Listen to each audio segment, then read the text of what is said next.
At itong limbong itong nakakalungkot, noon lang 2005 yata yan o 2006, inalis na ng Papa sa Roma yan eh.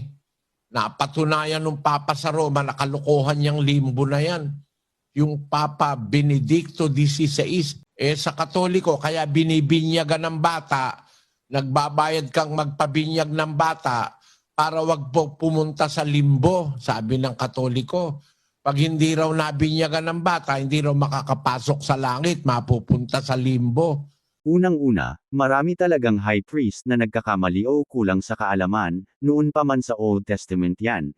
Pero sa mga demonyo o sa mga nalinlang ng mga demonyo ginagawa nilang dahilan yan para tumiwalag sa existing church, ang RCC.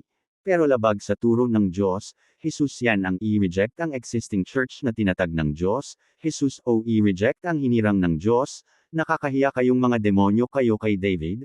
Sinabi ni David, "Duko dapat gawan ng masama ang hinirang ng Diyos, dahil siya ay sa Diyos."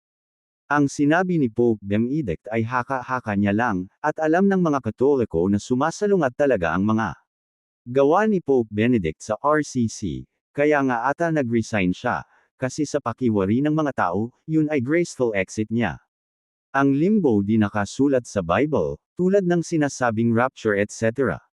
Ngunit ang mga kaganapan o diwa ay nasaad sa Bible, kung sa daigdig may lugar na hinihiwalay niyo ang babae sa lalaki o matanda sa matanda, o masama sa mabuti, magkagayon masigit sa kinaroroonan ng mga spiritong yumao, tulad ng langit at impyerno, tulad ng nasaad sa Luke 16 verse 19-31. Sa Hades ay may patuto na mayroong pagbubukod-bukod ng mga spirito, na itukoy ito sa Bible, di nyo ata alam ito kasi puro kayo kontra. Bakit naman ihahalo ng Diyos ang mga spiritong masama sa mabuti, o ang mga batang nabinyagan sa dinabinyagan, o sa mga batang anak ng mga kulto at anak ng mga mananampalataya? At nakasaad, walang makakapasok sa langit na dinabinyagan, lahat ang sinabi, walang exemption, di nyo ito alam kasi di kayo marunong umunawa ng Bible, kaya itong demonyong si Eli Soriano ang aral nito puro kabuktoten at panlilinlang, at paninira, mapanghusga ng mali, mula sa mga sarili niyang gawang haka-haka.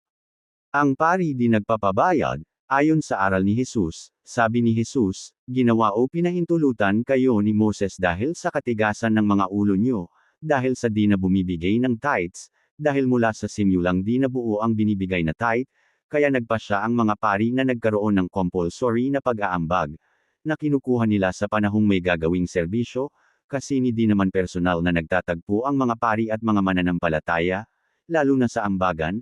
Sa Old Testament maraming compulsory na ambagan o abuloy o offering, noong panahon nga rin ng apostles ay compulsory ang ambagan, at yung naglalako ay pinapatay sa ngalan ng Diyos, tulad ni Paul, sa panahong ng pagserbisyo ay may ambagan o abuloyin, at may advance pang abuloyin bago pa man ang pagseserbisyo.